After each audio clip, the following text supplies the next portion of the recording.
Untuk meningkatkan dan memudahkan masyarakat dalam mendapatkan layanan Adminduk, maka di Dukcapil Nagan Raya menciptakan inovasi Aladokan. Inovasi Aladokan singkatan dari anak lahir mendapatkan dokumen kependudukan.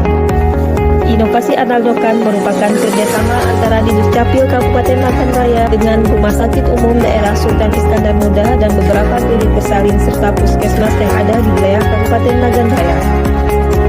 Tujuan diciptakan inovasi Aladokan ini untuk memberikan kemudahan dalam mendapatkan dokumen kependudukan bagi pasien yang melahirkan di rumah sakit dan klinik bersalin yang telah melaksanakan kerjasama dengan Dinas Kependudukan dan Pencatatan Sipil. Jadi pasien tidak perlu mengurus Adminduk ke Dinas Dukcapil, tapi cukup dengan melengkapi dan menyerahkan bahan ke rumah sakit ataupun klinik bersalin.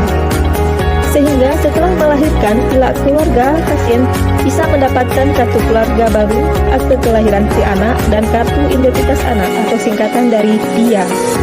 Dengan adanya inovasi ini, anak yang baru lahir langsung bisa mendapatkan nomor induk kependudukan atau NIK. Sehingga dengan diterbitkan kartu keluarga atau akte kelahiran dan DIA, bisa membantu si anak untuk mendapatkan layanan BPJS dan jenis layanan publik lainnya. Demikianlah alasan untuk diciptakan inovasi untuk memudahkan dan meningkatkan pelayanan Adminduk.